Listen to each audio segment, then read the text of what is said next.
that's absolutely ridiculous. Because you've essentially established a class of human being in this country again, where Mhm. now you have, if you get elected to office, you become magic. Magic person, Right. right? For Right. life. That makes no sense.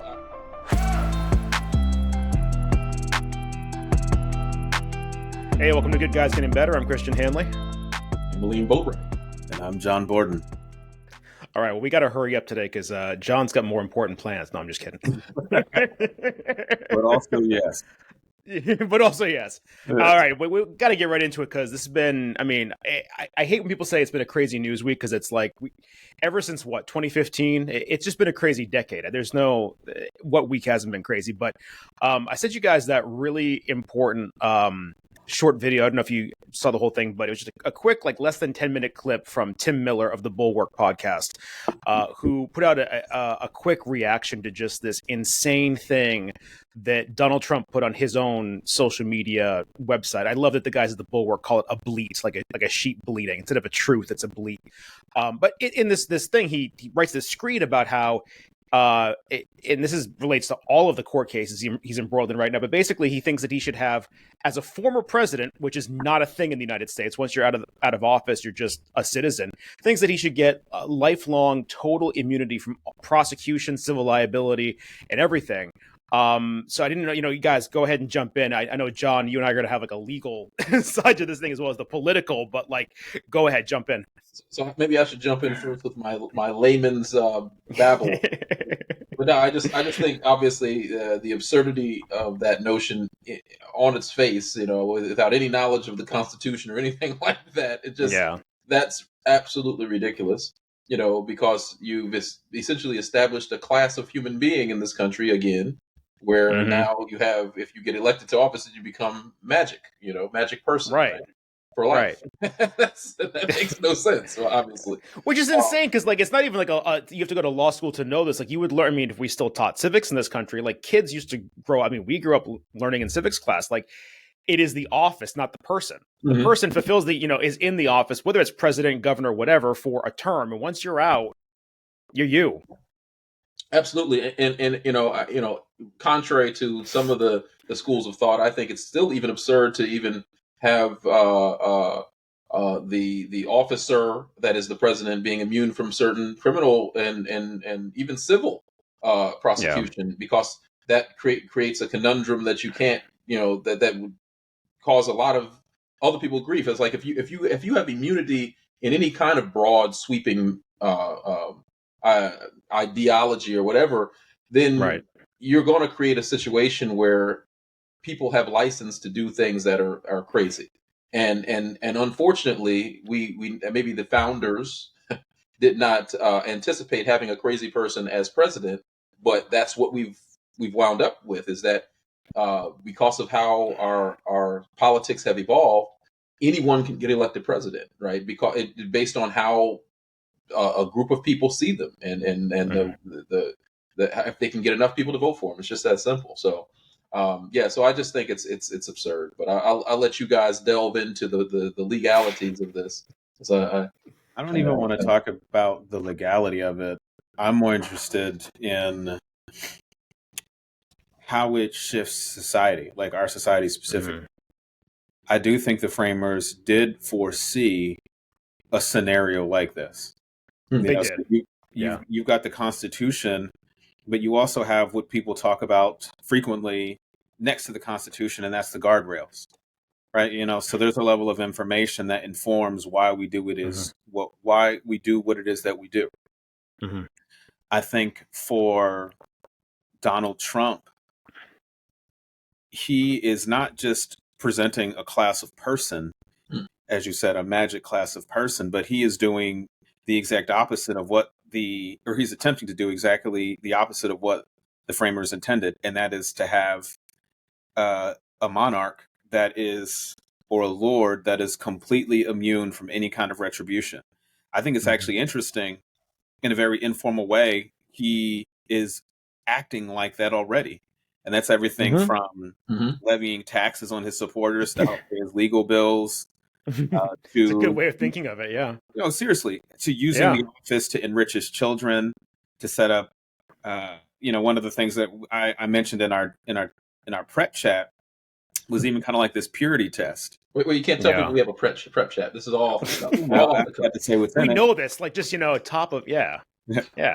But my concern, with this is that he's really kind of setting up this framework in which he is a person that doesn't have to be accountable for what he says, doesn't have to be accountable for what he does, doesn't have to be accountable to the people that he hurts, doesn't have to be accountable to the money that he takes for whatever reason that he says. That to me feels like someone that's a king. And you just create a world in which you are always right and you're always the victim, and you've got carte blanche to act any way that you feel like acting. And I think, that's the concern with him. So this idea of immunity is actually pretty consistent with his pathology. Like this, to me, this isn't even new, but I think it's worth talking about because regardless of how you feel about him politically, this is not the way that America works. At all. And it shouldn't be the way that America works. Like, I think that's the bottom line. And for what it's worth, the same would apply if this was Joe Biden. The same would apply if this was your Democratic or independent candidate, right? Like this at its core is antithetical to our norms. It's antithetical to our Constitution. And it is a reckless and negligent disregarding of the norms that support both. No, absolutely. But that's sort of the big difference between Trump supporters, and I don't want to say Democrats or liberals, between Trump supporters and literally everybody else, is that they're all in. Whatever this guy does, he can do no wrong. And whatever he says is the absolute truth. And there's a guy who I can't think of his name. I'm sorry to say, because I can't give him credit, but he's either a YouTuber or a TikToker, but he does an entire thing about that. Like, we're not the same, like we're not the, two sides of the same coin. And he does the whole thing of like, I forget what the example was. It might have been the Jeffrey Epstein case or something else that's been in the news recently, but he has this thing where it's like, basically, Trump is being prosecuted and also being involved in all these civil cases, and people are rightly happy that he's finally maybe being held to account. And then he plays this other character where it's like the Trump supporter, like, yeah, well, what if, we go and prosecute Bill Clinton because he might have done this with Juanita Broderick, or he might have assaulted her, or he might have gone on Epstein's plane. And then he goes back to his other character, and it's like, okay, then investigate that. Like, I'm not like, we don't go and worship at an altar for Joe Biden or Barack Obama or Bill Clinton. Like, if there's a crime to investigate, have at it. Like, this is it's not two sides of the same coin here. And that's always kills me, that argument where it's basically, this is okay because it was okay for somebody else, or this is okay because they do it too. It's like, that's not an argument. Like, why no, it's not. Understand that? It's no. Like, well, it's the absurdity of it. It's childish too, right? It's like it's what your kid would do if they got busted doing something. Well, somebody else did it, and it was wrong thing too. If they did it, they should be paid for it. Like, I learned a long time ago in a very, very tense interaction with a family member is that people are often looking out for the thing that they're looking out for the thing in other people that they do themselves. So in other words, just because I lie or I steal or I cheat, I just have to assume that everyone else acts the way that I do. But there is a self-centeredness, like an inherent self-centeredness, in that everyone is like me. But there's also a fear, I think, in that. Yeah. Because, because I am this, because I am that, everyone has to be about that because I can't be the only person that does this. Yeah. And maybe you're not. It's likely that you're not. But just because you're selfish and greedy doesn't mean everyone else is inherently the same. Exactly. I think that would apply to the Trump supporters, and certainly to the enablers, whether it's his attorneys, any of his political lackeys that were in different phases of his White House. I know the turnover was like every 60 days, but and I give a lot of credit to this for this argument to former Republican lawyer George Conway, who, to his credit, has gone on several different news programs recently and basically shut down all this sort of explanation, rationalization, trying to find the strategy in what Trump is doing, whether it's his communication, his legal, there isn't one. Like, yes, for the supporters, they're trying to find that false equivalency because what they're engaged in is the practice of rationalizing, right? They're trying to rationalize his behavior and say, well, he does it because you guys do it over here. And no, with Trump, he's such a malignant narcissist and a sociopath that other people don't actually exist. Like, everybody else in the world around him is a two-dimensional character. They're backgrounds. They're extras in the movie of his life. He doesn't actually it's the reason why he doesn't have empathy. It's the reason why he doesn't care what he does to other people. It's the reason why he says disgusting things, is because as far as he's concerned, everyone else is just an automaton. They're not a person. Like, look, I wonder, and I believe it's his cousin that talked a lot about his relationship with his dad and his dad's relationship his with niece, Mary. Yeah, his niece. Yeah. Like, there's an element of me that wonders if he is like, I am so hurt in some way that, I need everyone to be as hurt as me. I need everyone to experience what I'm experiencing at all times in support of me. The key difference is that he's wealthier than most people. Right. Right. Like, he's not. Well, I don't know if you've caught her podcast or listened to her audiobook or read the original book, or I forget what I did. I think I might have listened to it. But yeah, she talks about that his father basically pitted the children against one another, didn't show love to anyone. They were always fighting for love as a finite resource from the time they were small children. And in Donald's case, he goes and just does a lot of the same stuff, stabbing everybody in the back and hurting everyone and just spreading that hurt. And then meanwhile, I think it was her father, his brother, did the opposite, turned it inward on himself and drank himself to death by his early 40s. But it definitely goes that deep, certainly. There was an article that I read a couple of years ago about, I think, her book. And I think there's an excerpt in her book, and she's talking about the Oval Office. And there was one picture of the Oval Office, and it was of his dad, like, not his siblings, not his mom, of his dad. And the writer of the article, they were saying, or I think, his niece was saying, it was almost like having dad over his shoulder to, just ask if his dad approves, like if he's got the approval of his dad. And like, I'm not here to psychoanalyze, Donald Trump. Like, I'm not a therapist, like. Oh, that was Trump that had that. Trump. Trump had a picture of his dad, not his mom. I think his siblings. I mean, maybe he had, another picture. Maybe he had a picture of Melania. But his dad, who had some very notable history in his past, race relations wise, but that's a whole other conversation. Well, I think I don't think it is. Honestly, I don't think it is. I think it's the same. It's sort of a subset of the larger picture of harming other people. It's still in that same vein. Yeah. Well, it's funny for our listeners, because I've thought a lot about this over the years. Basically, that time frame, Christian, that you laid out. I think when Donald Trump was elected, I had to make a really, really conscious decision to not consume a whole lot of news or coverage about him. One, because I don't want to add fuel to the fire. But two, it is so easy to go into the rabbit hole and, just think every day about what he's doing. And that's what he wants. But two, like, it's not adding a single thing to my life. And even more importantly, it'll definitely lead you to have bad habits, because, I was reading something earlier today about, I think it was either in the Post or the Times, but the way that politics operates these days, it's purely oppositional. Like, it's not a debate, it's not intellectual, it's not academic, it's purely tribal.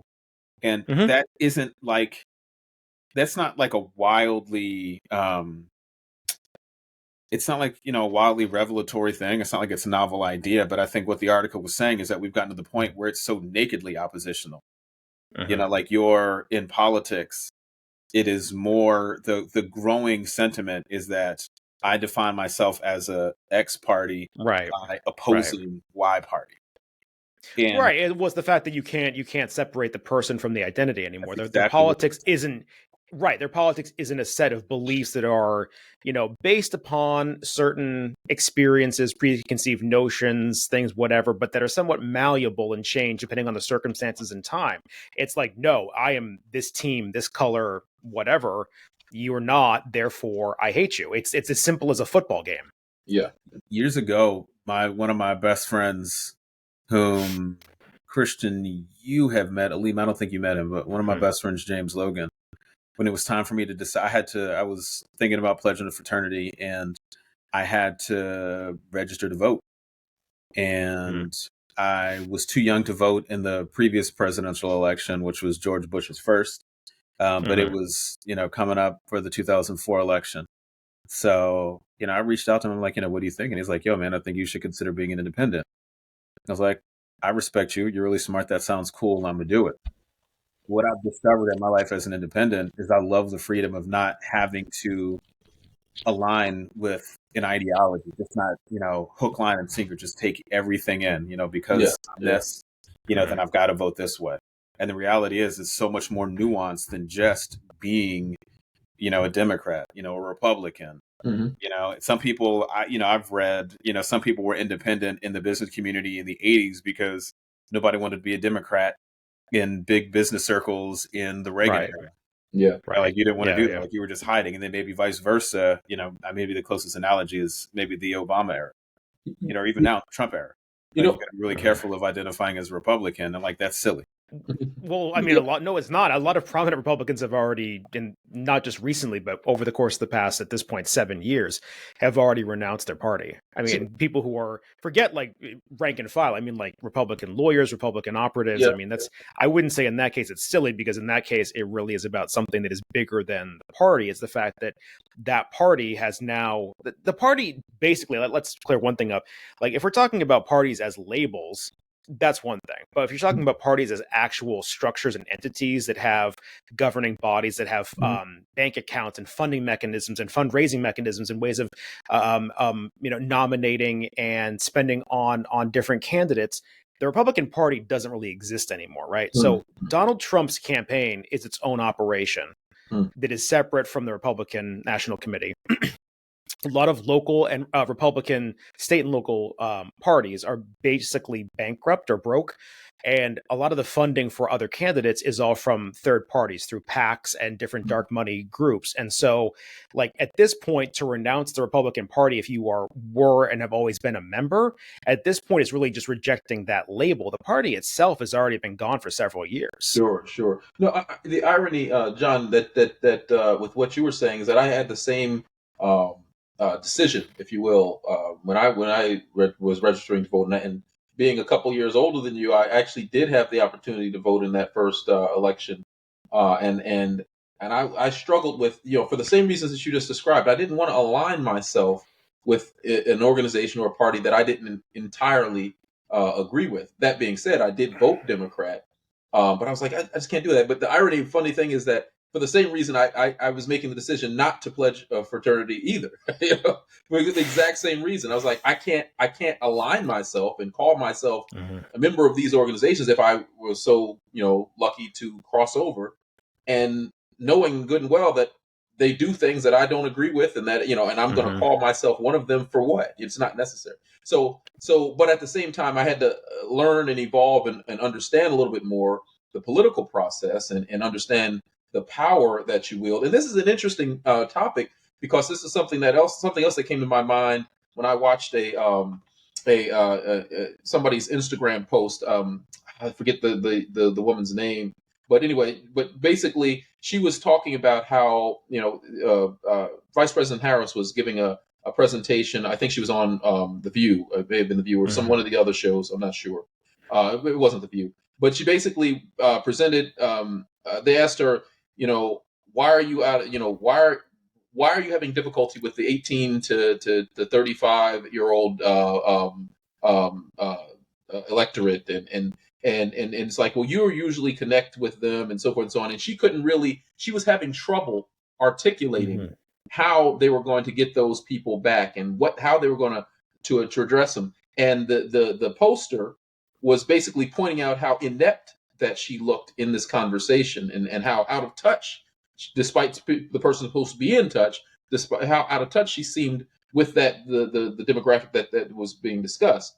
And she just laid into Kamala Harris. And I wasn't not a huge fan of Kamala Harris, but at the same time, I know that her election was historic for one, and for two, she's a very competent and capable person, and politician. That being said, I don't necessarily like how she presents herself a lot of times. I don't like the position she takes a lot of times and all that. But my issue with that was that she locked in to this notion of the Democrats not getting that electorate, right? And she has a voice amongst the demographic that she was talking about. So I was like, man, how damaging this post is. It's because it's like when she could be spending time on showing how, yes, you might not agree with how Kamala Harris is presenting herself in this argument, but the alternative is so much worse. And it's not it's like you're missing opportunities. I guess my point is that she should never have been talking about this particular issue without at the same time juxtaposing, by the way, the alternative is worse. And I feel like she missed that. So the point is that a lot of people are making this decision of casting aside their party affiliations. I mean, people are doing that constantly. More people the independent party is becoming bigger and bigger. But people are losing track of the strategy with actually having a party affiliation. So, understanding that, yes, you don't want to align yourself unnecessarily, but at the same time, you got to know who to vote for. You got to know Bernie Sanders is independent, but he votes Democrat. Angus King, the same. You got to understand that, right? And why? So long. But the thing is, though, like to that point, though, is that there's a very big difference between governing and communicating, right? So, like when you look at Biden's track record, people they don't even know how much he's accomplished in just a few short years, especially considering the fact that, like, let's be real, 4 years ago, I mean, Trump was trying to use the Ronald Reagan line in the past couple of weeks in, I think it was New Hampshire, like, are you better off now than you were 4 years ago? Yeah, there's toilet paper on the shelves in the grocery store. Absolutely. We have not lost 1 million Americans to a totally not preventable, but a treatable illness. There's not food shortages. Chicken wings aren't $40 for a family pack. Like, what do you mean? Like, I'm not even talking like highbrow policy. I'm talking like basic stuff. Is there toilet paper and chicken wings? Yes, I'm better off than 4 years ago.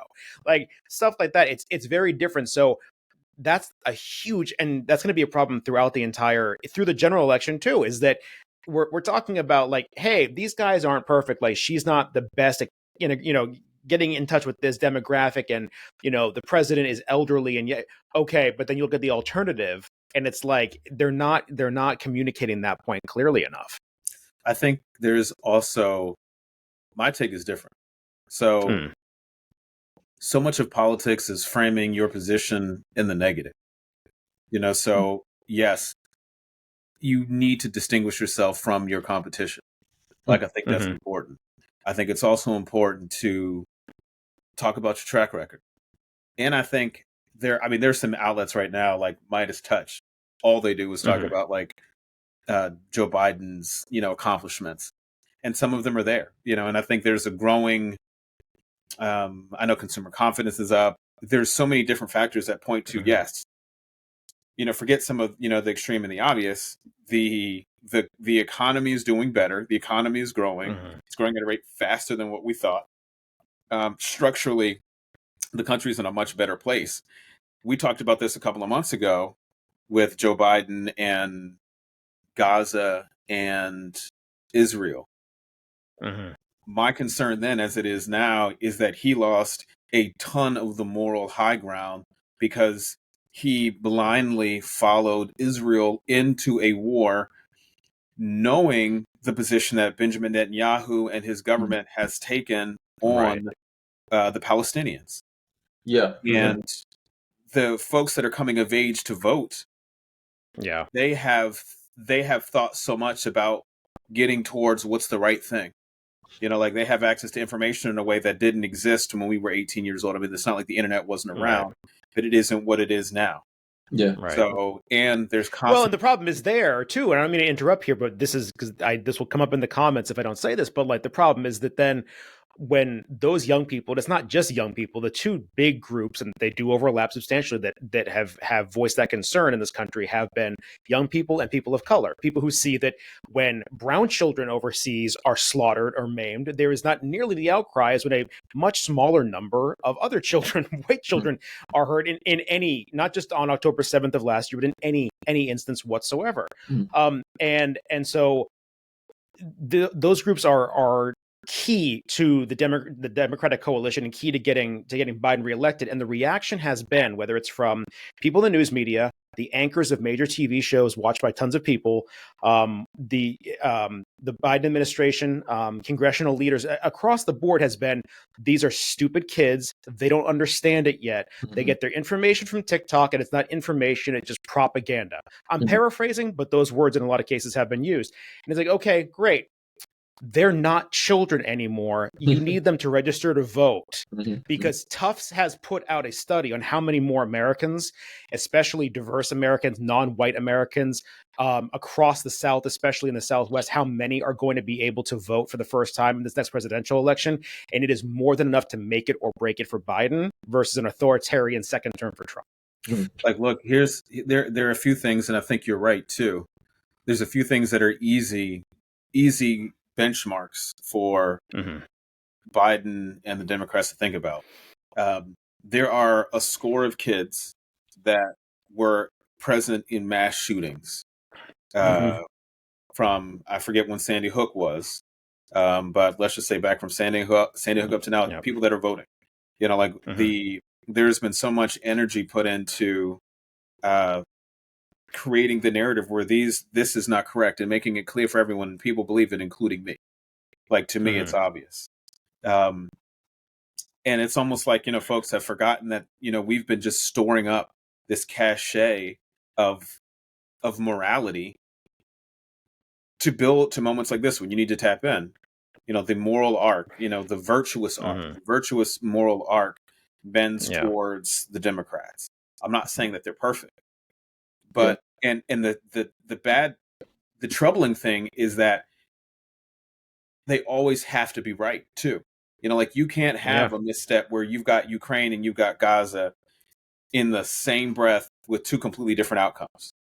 Like, I think kids these days are seeing it the same, and not just kids.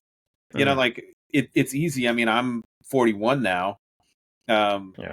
People that are 30, 35 years old, these are full-blown adults. These are people with jobs. These are people with kids. These are people with all the responsibilities, and that they need the security of the future, right? So it's not, 1835 is just such a wild gap of people, but, let's just say that, your 30-year-old, who's educated, got a job, got kids, but has also grown up in the world where it's like, we're trying to get better. Like Barack Obama, it's almost wild, but he was president. He was elected president 15 years ago, or almost 16 years ago now. You just think about that for a second. Like, it seems like it was just yesterday, but for a kid that was 4 years old when Barack Obama was elected, like, it's they're sophomores in college. Like, this is their world. I was talking to my uncle recently. He's like, this is what they knew. From the time that they can remember until the time they were in middle school, all they knew was a black president. Well, and that's the blessing and the curse, though, is that's really what happens, is that your political identity, we're talking about labels and party affiliation a minute ago, your political identity really is formed by what's going on in the world when you come of age. I completely concede the fact that my political identity is in large part formed around Bush. And the fact that even before Donald Trump, who's a million times worse in terms of the lawlessness, you had this sort of imperial presidency that thought it was above the law, that thought that it could lie to Congress, lie to the UN, lie to the people, and do whatever the fuck it wanted, and killed hundreds of thousands of people. And then now, because that same party has eroded and degraded even more into full-bore authoritarianism and lunacy, we now have these rose-colored glasses about what happened just 20 years ago. But if you were a young person around then, I mean, I remember being out of this country on a scholarship studying and having people yell at me like, we don't fucking want you here. Fuck you. Because of what was going on in the Middle East, because of that presidency, because of Bush. So that's where those things form. But to your point, John, if all they knew was the Obama presidency to the present, I mean, what the three of us have seen in our lifetimes of American leadership hasn't been good. I mean, we've had Biden and we've had Obama, but otherwise we've gone from Ronald Reagan to Donald Trump. That is a to borrow a term, that is a deplorable record in terms of leadership, in terms of morality, in terms of a lot of things.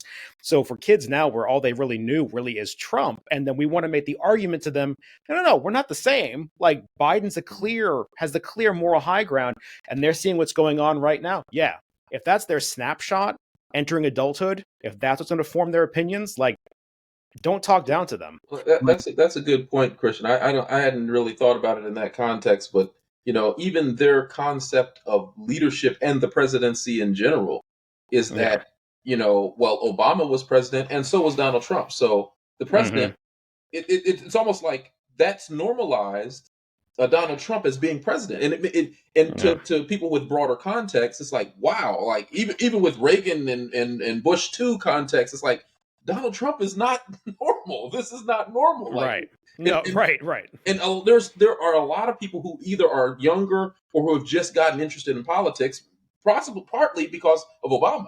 Yes. So Obama got a lot of people involved in the political process who had never been involved in it, and then the next thing they see after him is this insane anomaly, right? Right, and that gets normalized. So I just going back a little bit to something you were talking about, John, about the how we latched on to Netanyahu's message, if you will, and supported him so strongly.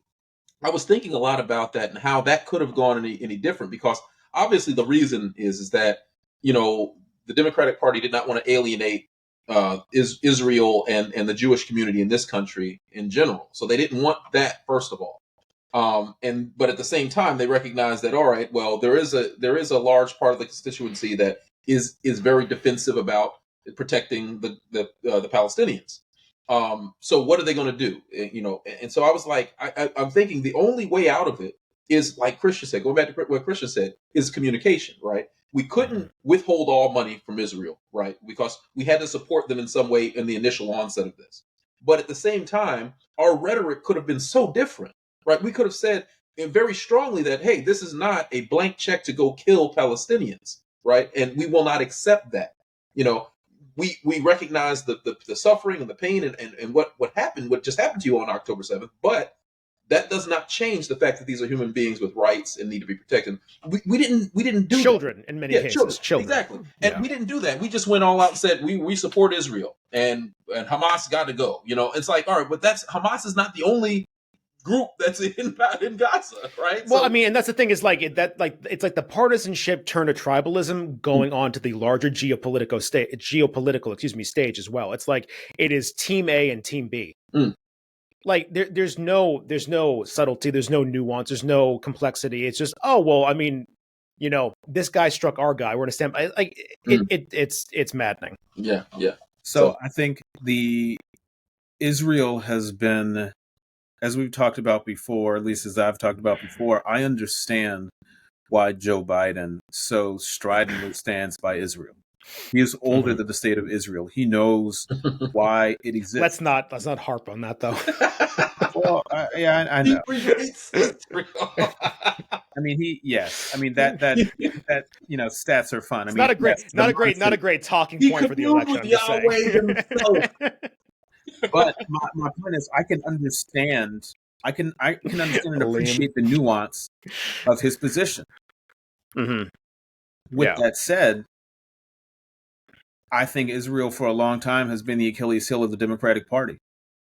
Certainly in my lifetime, because what is the current Israeli government is doing is not anything that is new. It's maybe a more extreme form of what's been happening, but they've been building to this for a long time, and people have been talking about it for a long time. And with the way that the world has shifted, certainly from the perspective of human rights and awareness about what we do here and how it impacts people in other parts of the world, and you pick your part of the world. So now when you've got all the cameras on you and you've got to dust off that moral playbook, well, support of a government like the current manifestation of the Israeli government doesn't make sense. It doesn't compute. In the same way that you'd have to ask yourself, how could, governments support the United States government when we were all about slavery and countries were getting rid of it left and right? It's the complexity and the nuance of statehood. So, Aleem, to your point, maybe it is a conversation. Maybe it is how we communicate, and it's also okay to break ties. We've been sending so much money to a variety of different places. And I think if we're really going to take a step forward, what I'd love to hear a politician say is that, just be honest, say look, this is why this particular place has been part of what it is that we do. And if it's, if Israel is a part of helping to secure the United States, okay, if it's a security thing, say it. If there's a virtue thing, if there's a morality thing, say it. But don't just leave it up to guess. Don't just leave it up to. Well, and that's the thing, though.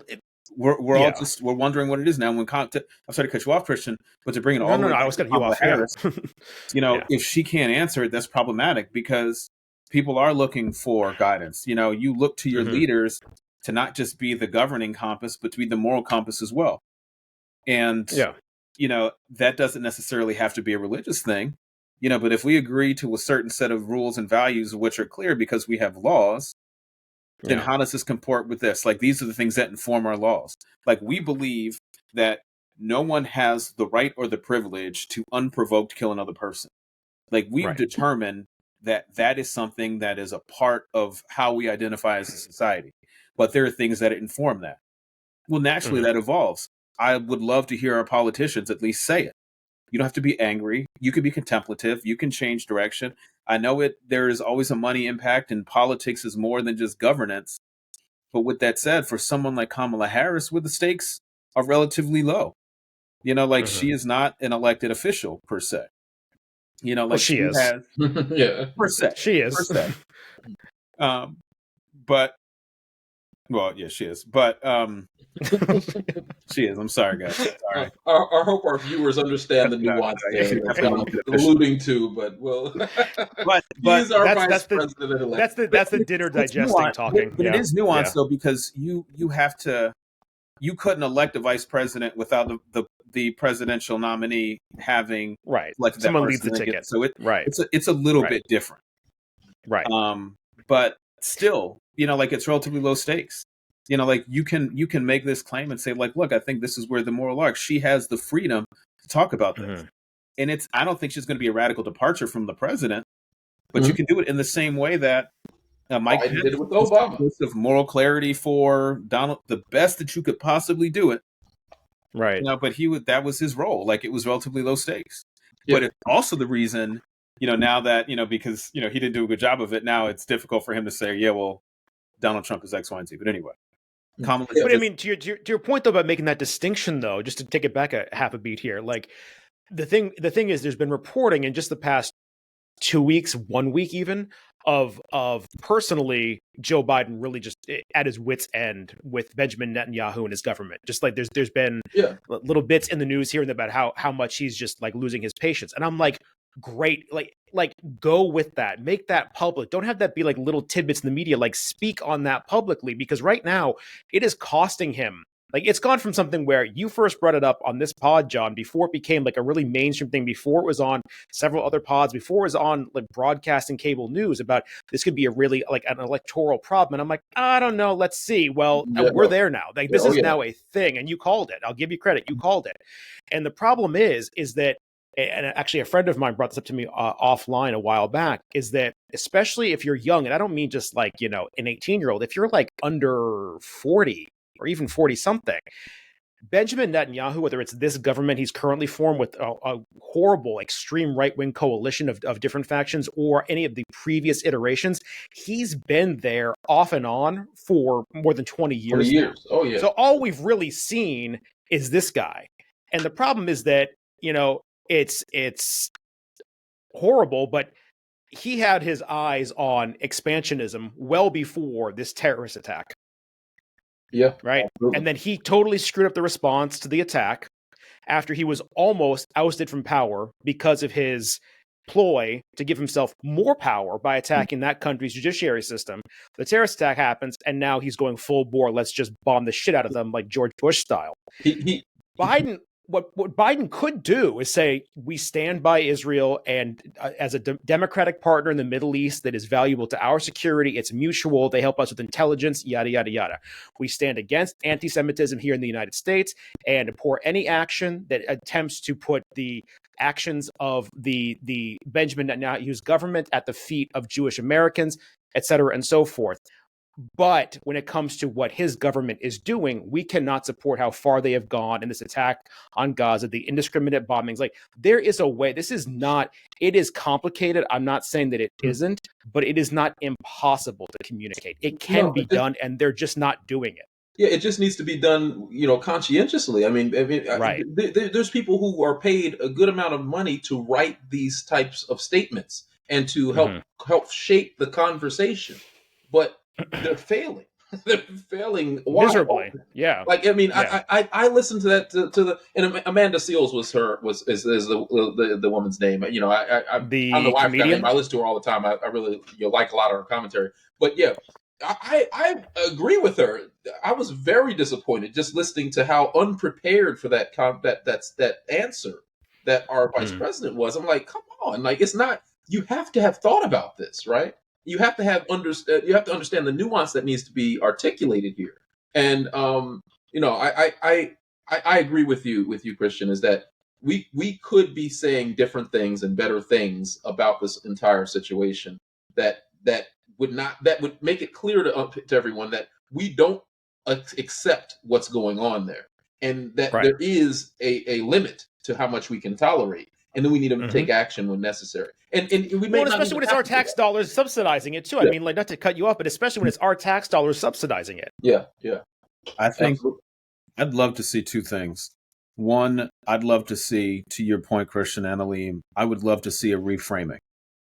I would love, Joe Biden to say there's a couple of things. One, I've had a change of heart.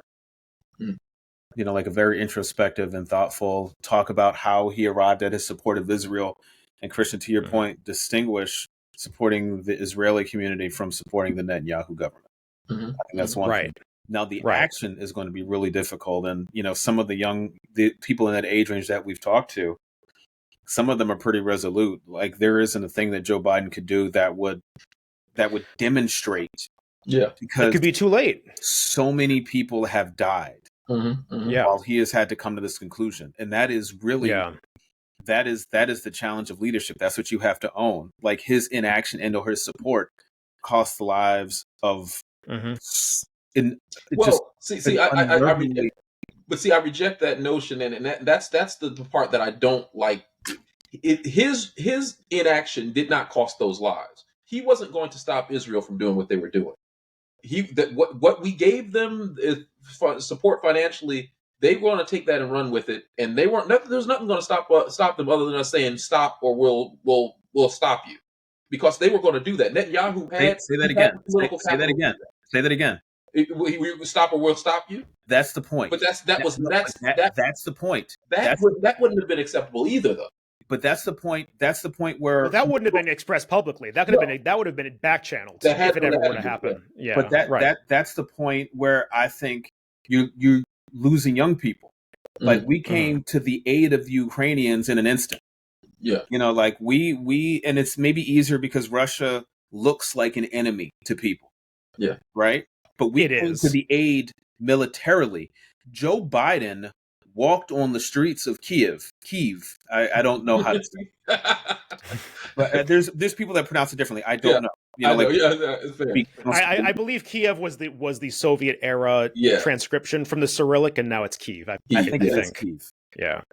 But he walked the streets of Kiev after traveling for days to get there to make this really powerful, virtuous, and moral stance. Right. And you're right, Aleem, it's not going to stop the loss of life, but it's like, I am willing to defend it. Absolutely. And where he's in trouble now is that he hasn't done anything to defend the loss of life. So, Aleem, you bring up a fair point. Like, maybe he doesn't save every life from being lost, but he could have been defending it. And because he hasn't defended now, the mea culpa falls short, because then what are you going to do? Are you going to switch sides? Are you going to start defending the Palestinians against the Israeli government?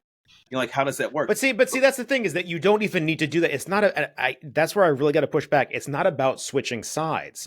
It's about saying we still stand for democracy, peace, stability, all the same things. It's about standing on morals. Yeah. You can stand on morals without switching sides here. You can say, hey, I'm standing on morals and you are my ally. I'm going to call you out because what you're doing is you're going too far. Yes. You're not retaliating. Yeah. You're not defending. You are on the offensive. Exactly. That is a big difference. And you're being indiscriminate in your offensive too.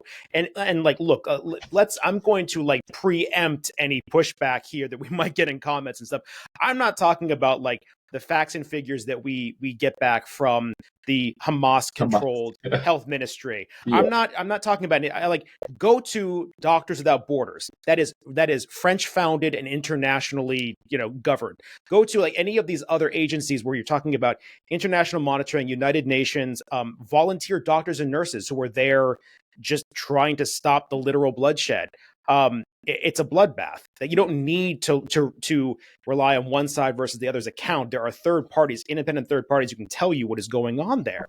And the president does not need to go and say, I'm switching sides. He can go and say, again, like I was saying before, stand on principle, say that we stand with our Democratic partners, but this has gone too far. We're calling on, the Netanyahu government to X, Y, and Z. So what if he doesn't? So I agree. So here's the problem that we're running into, and I think this is what sort of stifles that action, is that people are concerned in our government of saying, well, look at what you guys did in Afghanistan, right? Look at what you guys did in Iraq, and that's a fair criticism. But here's the thing: they don't understand that they don't have to accept all that, because they say, hey, that wasn't us. There's a new sheriff in town. We do things differently. They're not willing to say that.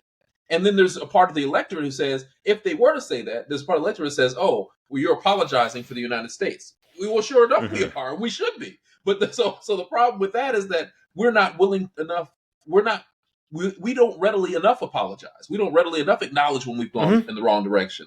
And when we start setting that as our how we do business, then I think it becomes, again, normalized, and then people understand that, hey, it's all right as being a humble power, right? And having humility as a world power, and saying we have made mistakes. We made plenty of them over the last 25 years in fighting this war against terrorism. Plenty of them. So we need to understand we're not going to make the same mistakes when someone else tries to do this, tries to make that fight. We're not going to facilitate them making those same mistakes that we made, and that's not a problem. That shows people that, hey, we can learn and we can evolve as a country, which we do, but we don't want to say that we're doing it. That's the weird part about it. It's like we do it way too slow. We really should, because we went from, if we look back over the past several years more, we went from exactly that, Afghanistan, Iraq, just lying, invading, carpet bombing, destruction and death everywhere, to, Obama had to, unfortunately, inherit that and juggle it, and couldn't just shut it down instantly because it doesn't work that way. But you see the change in tactic going from, we're going to just do all of that, and we have no accountability. We answer to no one. We have our own moral code separate from the rest of humanity's, to, all right, let's try to scale this back. Meanwhile, let's discreetly go and Bin Laden, right? Like cut it off at the head. And have that sort of clandestine but surgical approach, rather than this massive loss of life, much of which is the brunt of which is borne by civilians. Yeah, just on that point, I was reading something earlier, and maybe it was even what you sent, Christian. I read a lot today, but there's something to be said about the Israeli approach also to achieving their end. I think the quote was like, dropping scores of 2,000-pound bombs indiscriminately, on civilian populations under the guise that Hamas might be there is not the way that you conduct rooting out a terrorist organization, right? Like the actions are clear, it's almost clear what they're designed to do. But I think ultimately, there has to be a shift. Like there has to be a pivot, and the question is, how far are you going to go to defend that position? Like if the American position is that, we are on the side of protecting life, let's just call it that. Like we are democratically, we believe in the power of the individual, we believe in the power of the collective. And as such, we have a democracy, we're a republic, like it is who we are. And because we value each person, we represent that, and everyone has a voice. Everyone can vote, and it's taken some time to get there, Aleem, to your point, but this is a direction that we're moving in. And we're not saying that everyone needs to do it, but we are saying that this is how we stand. This is what we stand with. And I would love to hear a clear thesis like that. And I know politics is messy. Like it's easy for me to say right now because I'm not in the office of the I mean, I can't imagine what it must be like, the pressure, the information, the decisions that you have to make as the president or the head of state of a place. Like it's infinitely complex. But with that said, if there is an element of politics, and this is what was so potent about Barack Obama when he was running, it was like he's got this clear moral vision for the country. I don't hear it. I don't hear from Joe Biden. I don't hear from Kamala Harris. I do ironically hear from Donald Trump. There's just no virtue in it. I think in this communication aspect, John, you made a very good point about what Kamala could be doing for the situation as far as her communication opportunities, right? And I was thinking about when you said it, I was like, well, that's exactly what Biden did for Obama on the marriage question, right? He came out, he did exactly that. He took the hard angle, which sort of opened this space for Obama to sort of fill it in, right? And but they're not thinking strategically like that. And then I thought of another interesting analogy. I was like, Netanyahu is to Israel what Giuliani was to New York City, right? He sort of created, or Bush was to the U.S. Well, yeah, that too. But he created a situation. He's just an asshole. Yeah, his ineptitude created a situation where this type of attack could be effective, and then he fills in the aftermath with the words that people want to hear, in doing things that are essentially not necessarily effective and certainly not humane. Giuliani arguably did humane things after, but he didn't really do anything effective. He just talked. And then he left office. But the bottom line is that you create heroes out of villains by putting them in a situation that's worse than they are, right? And that's the dynamic, I guess, that they share, in my opinion. Bars. So I've got maybe one final thought on all of this, and this is somewhat of a departure, but I think going back to Kamala Harris, I still think as a country, we're in a position, we are a society where Kamala's in an impossible position. Like there is a perspective and I think a moral universe that she cannot communicate. Like, I don't think we get the full benefit of the Kamala Harris perspective because she's got to walk on eggshells with every word that she said. Every single word. And you can tell. She can't be herself. She can't. Yeah, you can tell she can't be herself. You can see her walking on eggshells as she speaks. That's the. Yes. And it's right. Yeah. I was watching Dave Letterman's My Next Guest. And I was watching the Barack Obama episode, and Barack Obama had been out of office for years at this point, a couple of years. Like he's just a private citizen. And it's still interesting to hear and watch him measure every single word that he says. It's a routine. Yeah. And I love the Key and Peele, the Barack Obama trend. I was rewatching that last week. Yeah. I absolutely love it. Because, just as an observer, it's kind of like, I just have a little bit of insight, but that Barack Obama can see these issues clearly. And the challenge, even for as intelligent as he is to synthesize all of this information and communicate it in a way that won't be offensive. And like, that's the challenge rather than just saying what it is. And my case study for that is when he called out the police officer that arrested Skip Gates in his house. Yes. Like he called that, what that police officer did, dumb, or he called him it was an idiot. Yeah. Like he had a very frank a very just frank comment. And then Barack Obama had to apologize about it and have the beer summit at the White House. And then on top of all of that, people were criticizing the beer that exactly. Lose. It's like, can you? I mean, can we just pause for a very, very small, quick tangent here?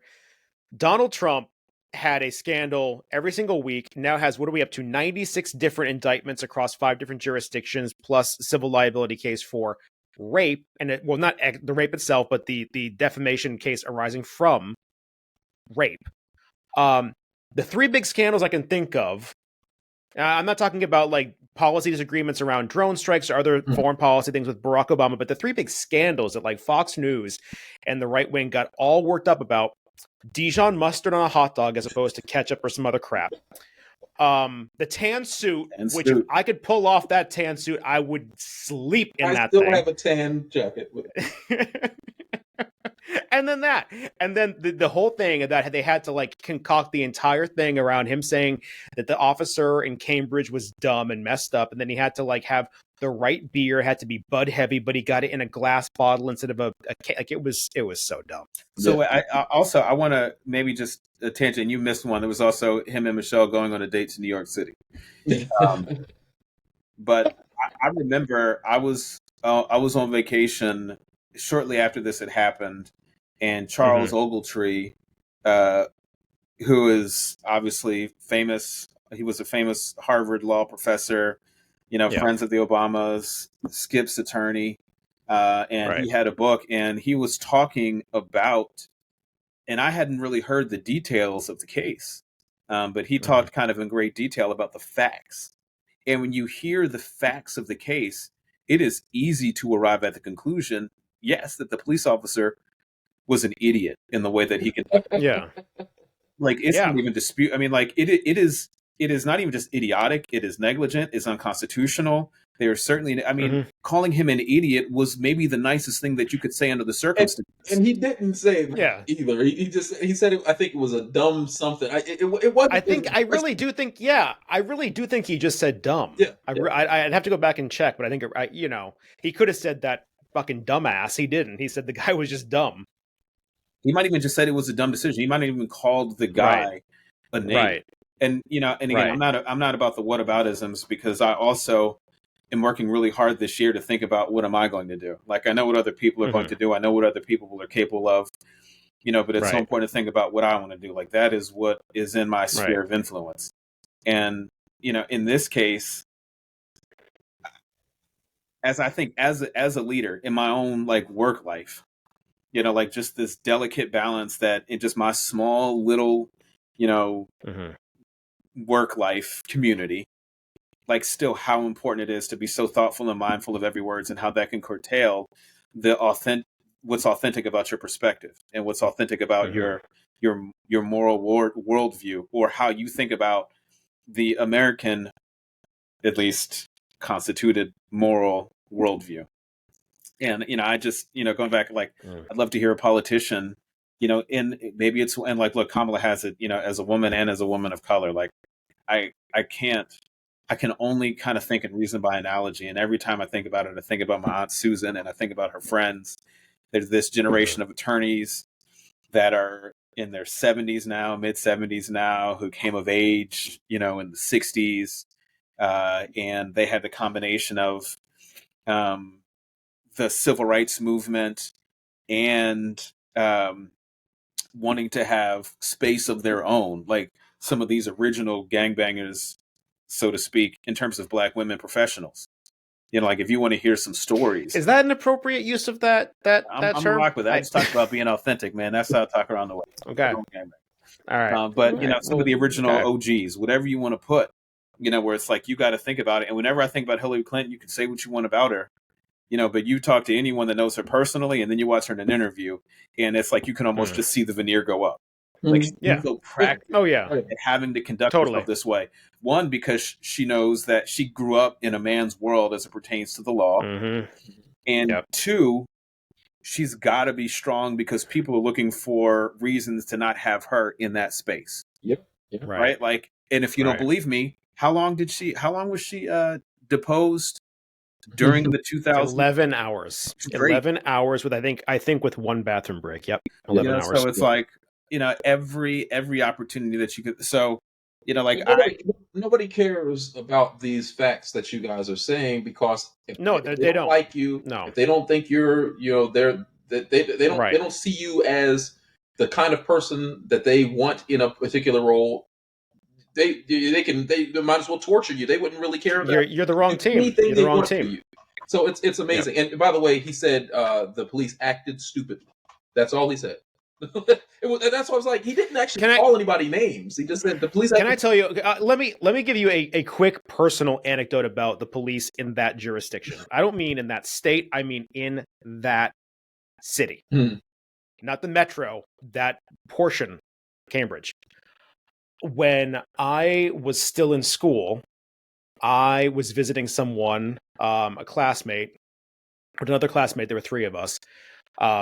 And we went out for a night, and the classmate who we were visiting, who lived there, we were coming back from a night out and saw some other friends, went to some bars, and I did not see him doing it, but he had way too much to drink. I'm actually getting like very jittery just recalling this instance. It got really scary really fast. He wasn't white. He was not American born. And he was visibly intoxicated. Like, I have no excuse. We the two rest of us who were visiting, we had to help him indoors and, get him to bed and all that stuff. But, these things happen. And there were 3 Cambridge police officers just hanging out. And when I say they came over to us trying to pick a fight, I mean like 6 foot tall Irish dude, heavy Boston accent in my face. What the fuck is he doing out here looking like this? You better getting in my face. And then you want to I'm not talking like he was talking down to me like a really condescending police officer. I mean, he was trying to see if I was going to fight back so he could get into a fight and take us all in. I mean, it was, and I never did anything with it. We got him to bed. I was scared shitless. I was probably 20. I was right before law school. I would have been in my early 20s. I was terrified.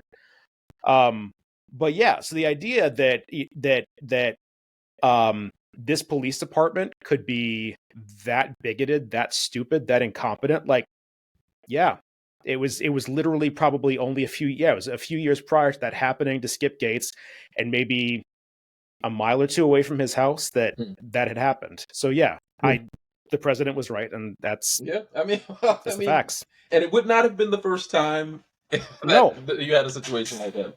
No. I mean, it happens all the time in this country, all the time. But I'm saying, this was literally a couple years apart down the street, and yeah, it's that police department. Just because Harvard University happens to be in a different part of that same town does not mean that it's all just, enlightened. No. Well, I mean, that's the case with so many of the Ivies. Like Cambridge, New Haven, West Philly. Yeah. It's not all sweet at the Ivies. Yeah. All right, so Aleem, this one is for you. Reaction, thought, or opinion. How should the media cover the presidential primaries and the election cycles?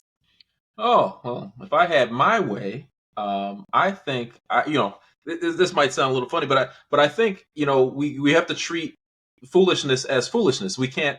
I feel like they should cover things and be very frank about what people say, and actually juxtapose fact up to next to lies and contradictions up to the counterpoints. So basically, in all seriousness, they should treat Trump like the clown he is, right? And not acknowledge him in any serious way, because he doesn't really say anything serious. He never says anything. And I'm speaking frankly. He doesn't really ever say anything seriously meaningful ever. I won't even address how untrue it is. So I think Tell them why you mad, son. I mean, I'm just saying, it's like, if you're never telling the truth, and you're never saying anything serious, why are we covering you? That's normalizing the foolishness. So I feel like nobody should be covering Trump. Now, again, that's obviously ridiculous. People are going to have to cover him. But if you do cover him, you got to point out that this doesn't make sense. Even the Republicans, like even when the Republicans are saying what they say, things I don't agree with, if they're telling the truth and they're presenting their opinion based on their ideology, that's fine. Present that. But don't pretend as though Trump's doing the same thing, because he's not.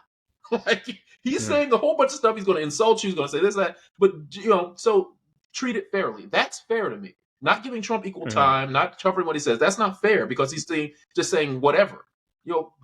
Cover it fairly. That's all. That's my opinion. So if I take it, basically saying he's going to say dumb things, take the mic away from him, like they started to do with Marjorie Taylor Greene. Yeah, treat him as dumb. Say, all right, yeah, give us that back. No, that's ridiculous. Basically, yeah, and say, you're ridiculous, sir. Let's move on. That's what I'd say. So in an ideal world, this would be like the Apollo Theater, and the Sandman would just come out. Get that man and tap dance out there, get his hook, and pull Trump off. Like, we got to start treating clowns like clowns. Really, like, he is a clown. No, it never has been anything other than that. In my 43 years of life, he's been notably a clown. Tell him why, son.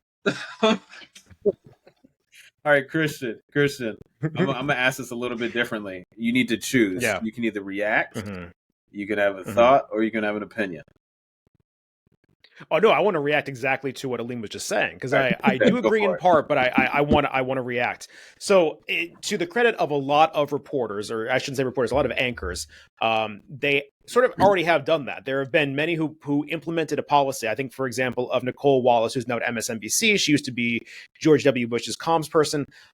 She really, what she has set up as a policy, and a lot of others have followed, that is, if he does something, we will, like, from the desk, her or her replacement for the night, whatever, will report on what he had said, just for the purpose of conveying the fact, provide analysis, and move on. They will not replay the clip of him saying it. They will not give him the airtime.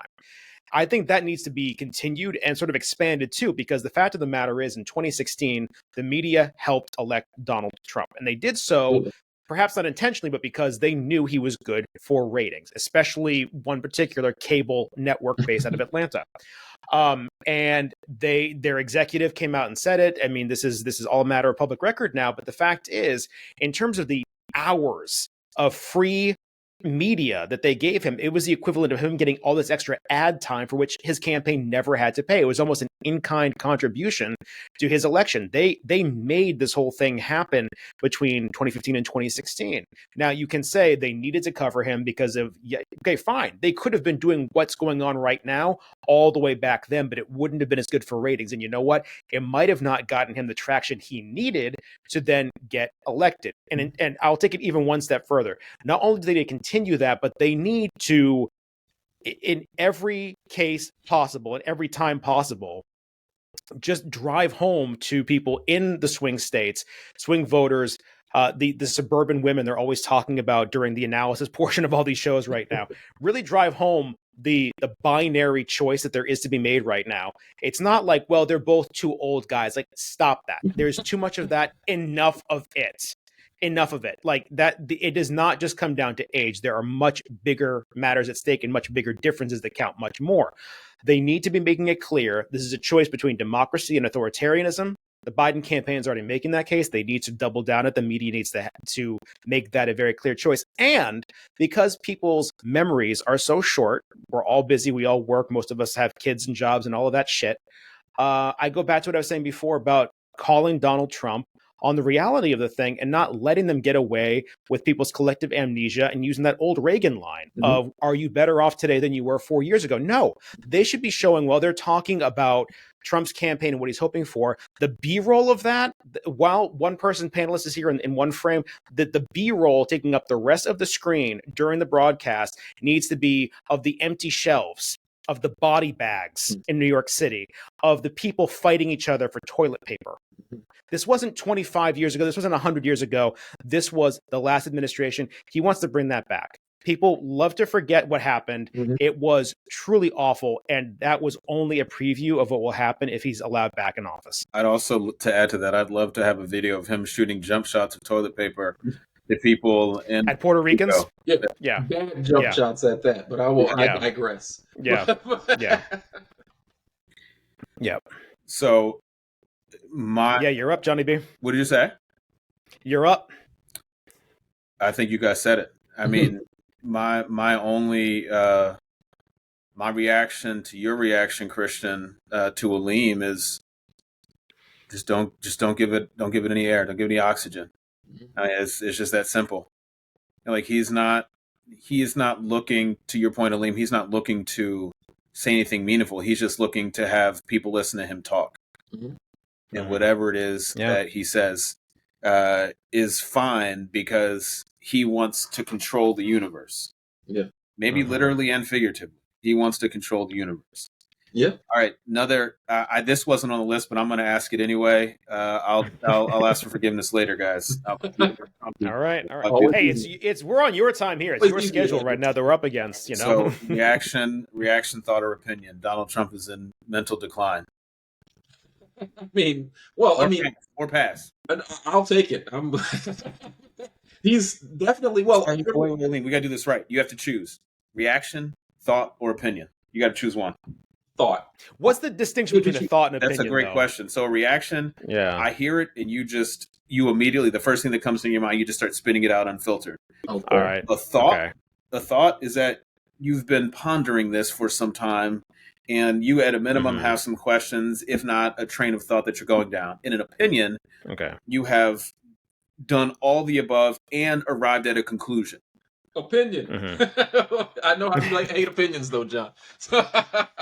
So my opinion is that he's absolutely in mental decline, but I think it's no more dramatic than any person of his age would typically be who eats and drinks, and the way he does. I mean, his health is not.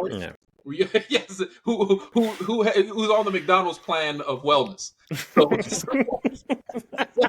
So the bottom line is that yes, he's in mental decline. But I think the reality is that it's not as easily perceptible because he's always been on the same 7th grade level of mental capacity. So it hasn't changed, right? It hasn't changed significantly. So he's never done anything at a high level of intellect. So how do you even, but yes, I believe you'll see a little bit in his speech patterns and his loss of place and he's always going to speak confidently, even when he's saying things that make no sense. So when he speaks now when he's speaking confidently, it'll be more perceptibly he'll lose track of his facts, what he perceives as fact. He'll lose track of his point, right? So you can see that, but again, I don't down that because human beings, they decline with age, but the reality is that his level was already low. So So Christian, as we turn to you, and to give some more context for this question, Nikki Haley was interviewed, and I have a reaction, thought, and opinion about Nikki Haley following up on last week. But most recently, Donald Trump has said that Joe Biden is going to get us into World War II. And not 3, 2. Pardon me. Yeah. Exactly. World War II. And that Nikki Haley was the person responsible for not keeping the Capitol safe on January 6th. Kristen, reaction, thought, or opinion, is Donald Trump in mental decline? Aleem says no. He's always been this guy. So by following the John Borden definition of these different terms, I'm going to go with opinion, which is to say I've considered this for several years, listened to his niece's podcast, read her work. She's also a psychotherapist by training, a PhD. I've not completed, but dug through a little bit of the book called The Dangerous Case of Donald Trump that I don't know how many dozen different mental health experts contributed to. And the opinion sort of across the board is that there was this rule in place, the Goldwater rule, that mental health professionals would no longer publicly opine on public leaders, public officials, because of what happened with Barry Goldwater, where there were articles that came out and he sued because basically all the things that were written about him wasn't that he was literally insane or literally in decline. It was that he was just extremely right wing, and they thought he was nutty, which he was. And so in this compilation, this anthology, if you will, of different mental health experts, they say that rule really is outdated, because with our media saturation being what it is right now, where somebody's a public figure like Donald Trump over the course of 50 or 40 something years, you have so much footage of him and his behavior that you can track across decades. That's even more insight than a therapist would garner from being in the same room with someone 1 hour a week for years on end. And they said that because of that, it really is an outdated rule, and they should be able to look at his behavior and warn the public about the dangers and the threats that he poses. And so they talk about the fact that he is a narcissist, a malignant narcissist, and we talked earlier about sort of his issues going back to childhood, like to Aleem's earlier point, not to react here, but yes, he was already at that sort of baseline level, right? He was not a highly functioning person. He was propped up by his father's money that he burned through multiple bankruptcies, and then it was Mark Burnett at NBC who created the myth of a successful Donald Trump on NBC with The Apprentice, and he rode that wave to the White House. So he was already not doing great cognitively. Now at this point, I mean, you can see it in his campaign speeches. He can't maintain a single linear train of thought for even a second. I mean, he's making sound effects. He's saying crazy things. He knows instinctively how to work a crowd. He knows that if there's certain greatest hits, he can say a certain buzzword or whatever, and that will get them riled up. But he can't complete one sentence. Yeah. And so, I mean, this is all being tracked, recorded. This is all a matter of public record. I think the fact that we have to even have this conversation is really pathetic. And I think it's a sign of just how much misinformation, disinformation, and whataboutism has infected our body politic, that people will still make the case to this day. They're both old. Biden forgets a word, so does Trump. Like, no, we're not talking about the same thing here. Trump has been at rock bottom cognitively because of his own mental health issues for a long time. But now with age and the horrible health he's in, there's no doubt. Well articulated. Trump is like the 6 or 7-year-old who's at the school play up there on stage doing the dance, right? The one that's getting attention. That's all he does. Like he's drawing attention. He's not doing anything to contribute. Yeah. Second, did you just say that he's shucking and jiving? That's all he does. That's all he does. He's capable of just shucking and jiving. He can, like Christian's point, he can entertain the crowd. That he can do that, but it doesn't take a whole lot cognitively to do that. It takes that instinct. No, it doesn't. I'm a ham, right? hey, look at me, guys. Class clown. Yeah, class clown. It doesn't take any real intelligence to do that. Yeah. All right, so if I could have my own moment of narcissism. Nikki Haley, we talked about her last week, and I went on my pedestal and talked about how she should just be more forthright with, her identity as, first generation, Punjabi woman. And in this past week, since we recorded our last pod, maybe it was that week, was it 2 weeks ago? The attacks on her, we've gotten to she's not eligible for presidency. Like, it's just there. Like, birtherism, dipping the toe in the waters of birtherism with Nikki Haley. Reaction, thought, or opinion, pick one, Aleem. Are you surprised? And how should she respond? No, I guess opinion. Or excuse me, what is the thought? What's the first one? Reaction. No, I'm not surprised, because that is the Trump's Republican Party's process. Take the low road, aim low, basically, and don't back up anything with any kind of facts or reality. Just do it. So of course they're going to attack her and say that she's other and that she's not eligible to be president. All those things that have no basis in real reality. And what was the second part of the question?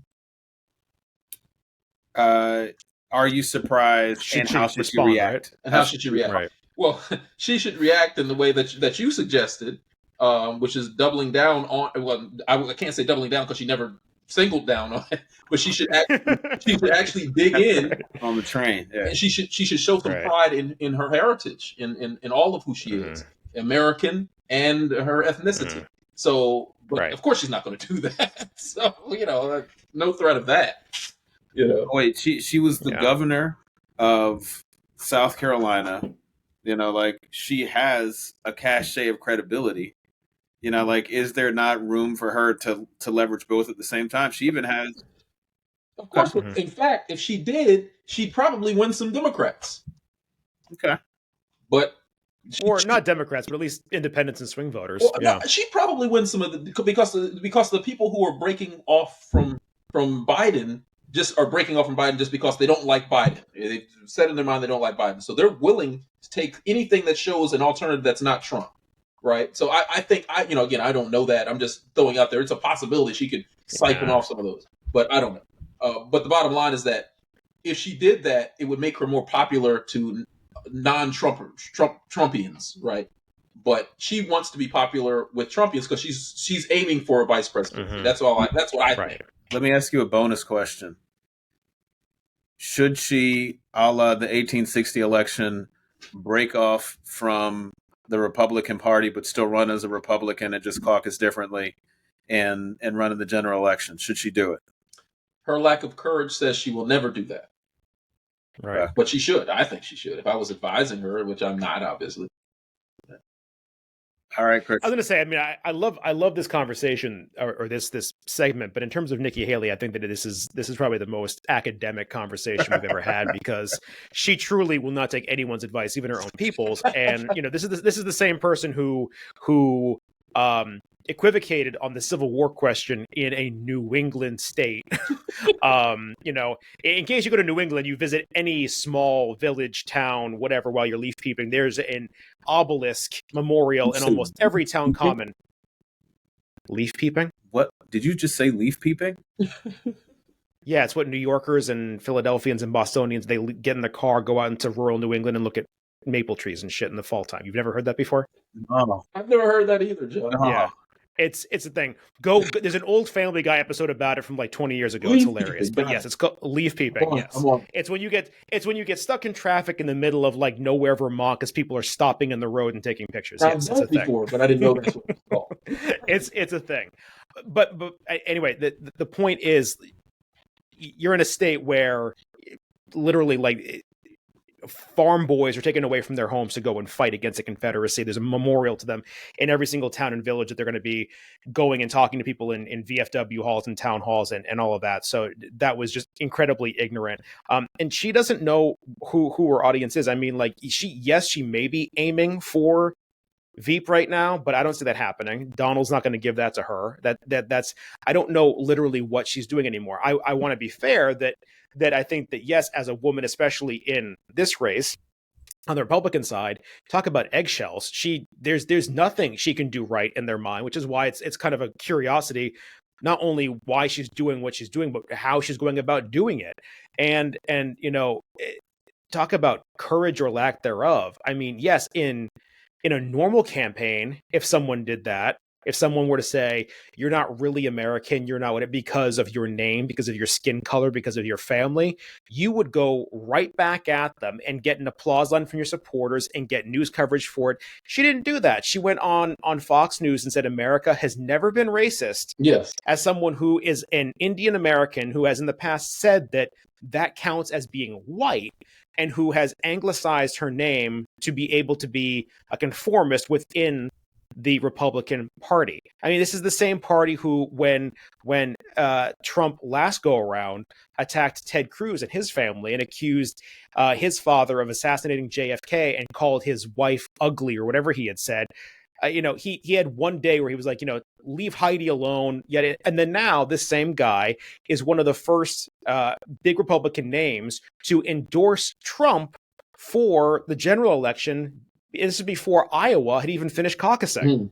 So, I mean, again, this is an interesting conversation, but this is like a cocktail conversation. This is like a cigar lounge conversation. Like Nikki Haley is not even listening to her own people. I don't think this is wonderfully academic and fun intellectually, but it's not really. It has no bearing. It sounds to me like you had an opinion. You are not supporting authoritarianism, and two, her reaction won't happen. Like she's going to have no reaction other than muddle around. No, so I got a bonus question for you, Christian. Bonus question for you. Okay. someone comes at your significant other and calls them ugly in the course of an election. Yeah. Do you, one, react to them publicly, or two, do you find them where they be at and handle it face to face, or both, or neither? So how Irish am I? No, I'm just kidding. No, keep it real. No, look, I would office here. Keep it real. No, I would totally go public. Are you kidding me? Oh yeah. You don't want to do that. No. No, because No. I'm going to make them pay for that publicly. Exactly. Yeah. You want to have people you have respect for is who you handle in the back channel, right? Yeah. Exactly. when someone close to you slips up. Understood what I said. I said you go find them where they be at. What I'm saying is that we're going to handle this. We're not going to handle this with words. Well, so here's the thing about that. Here's the problem with that. The reacting out of anger and with the implication of violence will feel wonderful for about 20 to 30 seconds. Exactly. And then you have a civil case, a criminal case, a political whereas if you handle, like, this is what the court of public opinion is made for. Like, they call your significant other ugly. Now you have an entire array of options on how to make them pay for it publicly. I can think of several different tracts you could go. Yes, yeah. Words are powerful. More powerful than fists. Believe me. So, when you're talking about with mass media, yes. Absolutely. Do I need to start quoting or start recanting or recalling Aaron Burr and the way that he dealt with his issues? I go back to, how productive was that? Yeah, it didn't serve Aaron Burr very well. But yeah, I'm joking, but I definitely think that violence is not the way that you ought to serve it. No. I mean, I think. Look, I think that it makes for a great, if unexpected, saga of movies for Keanu Reeves in recent years. But in the real world, and especially in American politics, no. You're going to want to use your words and make them pay for it on every TV channel, on every podcast, on every radio station. Okay. A lot of questions. Oh, great job. Really? John. Great job. There you go. I was going to say, we are making this a recurring thing. Absolutely. So whatever the topic is, yes, this segment idea, John, all credit to you. Thank you. I'm feeling it. This is a good addition. So that means I got to come up with a segment idea now too. I mean, come on now, don't put this pressure on me. No, I'm not. There's no pressure, man. I'm going to have a singing segment and just everybody grab a microphone and sing their favorite song. No, that'd be terrible. Back when we had questions. Yes, so I shift right. Oh man! Oh my goodness! Who was that? I don't know. Somebody. Sylvester Stallone. It was an arm wrestling movie where he really was getting into it. When he was about to win, he'd turn his hat around, and then he'd sit down there and he'd win the arm wrestling match. I forget what movie it was called. Over the Top. I've watched one Sylvester Stallone movie that I can think of. No, you haven't. You've got to have seen. You haven't ever seen all of Rocky? That'd be Rocky? Nope. You're lying, John. He's from Philadelphia movie. I'm from Philadelphia, right? Yes. And like in context, I know that Rocky has been glorified, right? And I'm not taking anything away from it. It's a good movie. I've probably seen it, but one, it was in the 80s, and like my parents won't let me watch those kind of movies. Okay. Two, like the areas in which it took place were like light years away from where I grew up. Oh, you were in North. That was in South, right? Yeah, it was like way in South Philly. Right? And then like you get older, like it's not like people come to Philadelphia and like, oh, Rocky. Statue on the steps of the Philadelphia Museum of Art.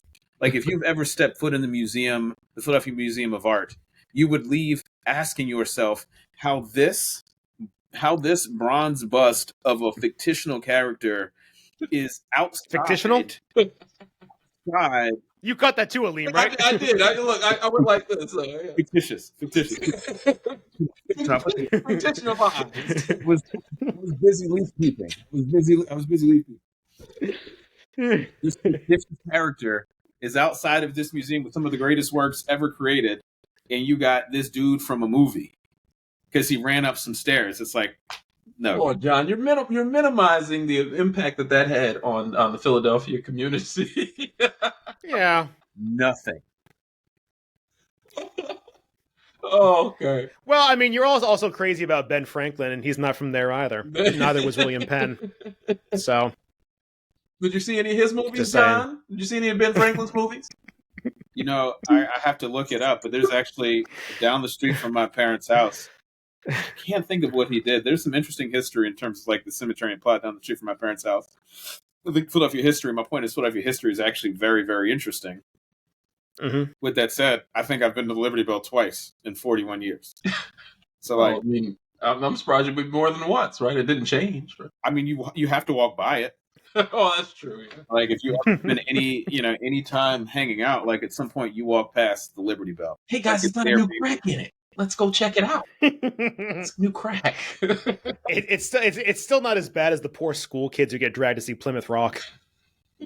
I mean, it's literally like a yay big. Really, rock it's not big. I thought it would be like really huge, right? But I know it's literally like you're staring at a freaking rock. It's like it's. But you know who it landed on, and that's all that matters. Yes, exactly. Yes. Landed on. Yes. John, you know what? You know the point, right? By the way, I watched Stealth again last night. Excuse me, not Stealth. Excuse me, Flight again last night. Mm-hmm. We had this conversation about Denzel Washington movies the other day, and I was telling John, my massive appreciation for the movie Flight, directed by Robert Zemeckis, starring Denzel Washington.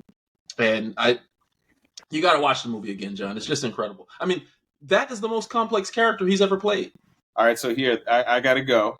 But here's a question for our listeners. You are very late. I'm just seeing what time it is now. Now, 5. We need you all to rate your 5 best Denzel Washington movies. And if you're wondering why, you're getting ready for Black History Month. Just think about it that way. Yeah, if you need a reason. Okay. Do this for the black folk. Okay. Do this for the black people. 5 best Denzel characters. That's what it was. 5 best Denzel characters. Yep. Shout out to my guy Skip for coming up with this prompt. 5 best Denzel characters. Yeah, there's a lot of opinions, a lot of different reasons, but I still Whitaker, Flight, best role, awesome. I'd have to rewatch it because what I remember actually was being upset at how much, and it's not the director's fault or his fault, Denzel's fault, but how much when it was still a new release, how much the marketers misled you about what the movie was actually about. Okay. And so I went to that movie thinking it was something totally different. That was like, that's not what I came to see, So no, but the way just for our viewers, just really quick, John, before you go, the way they cover addiction, right?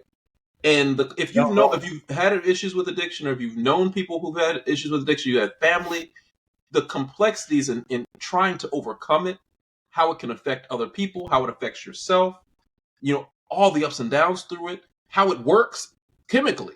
All of that is covered in this chronicling of this character through this incident, right? And the way he embodies that person, it's like, okay, Denzel definitely has smoked crack before, or Denzel has definitely snorted cocaine before. That's what you'd come away with that because he played it so well. Why smoke crack though? Well, I think there was that might have been a vice of the character as well. But character was on all kinds of stuff. I mean, he was an alcoholic. Okay, he did cocaine. Of course, there was marijuana and all that involved as well. But there was all kinds of chemical things dependencies he had for various reasons, right? And the relationships he had, how they were all affected by it. And in fairness, everybody did a good job, in my opinion, in the film. But Denzel being the main character and how he carried it was awesome. It was awesome. And what is stuck in my mind is not even from the movie, it's from the ad campaign that got me to go see the movie, because the ad campaign was all about it being like a conspiracy cover-up kind of movie about how he had been wronged. And it wasn't that he was so intoxicated that in his mind it was that maybe other people were, but like that was the whole thing that I went and saw that movie. And not that it was a bad movie, it's just that I remember walking out feeling like, that wasn't what I paid to see. You know what I mean? Like that was just my enduring. But I have to go back and watch it now. So he saves. The plane had a malfunction, but despite being drunk at the time. Yes, okay, I remember. Despite being right, he still got the plane. Right. I'm sorry. No. That's not a spoiler. That's like the first 2 seconds. Exactly. That's how the movie kicks off. And it spiritually affected him because he was like, "How am I doing this? Right. How did I saved all these people's lives? Right. Not everybody, but almost all." And it was it's just a great movie, great film, original film, right? It's not a story that's been told, right? It's not somebody he didn't regurgitate. You got some other next pod. We'll answer it. We'll answer for ourselves in the next pod. Okay, all right. Let's make note of that. What, the top 5? Top 5. Top 5. Yeah, I'll have to write mine down. All right, guys. Good to see you again. Thank you, everybody, for listening, watching. Make sure you subscribe, like, share, comment. Please share. Do a lot of sharing. Thank you. Guys, any final thoughts? Reactions. Oh, yes. And in the comment section, top 5 Denzel characters, movies, roles. There you go. All right. Peace. All right, everybody.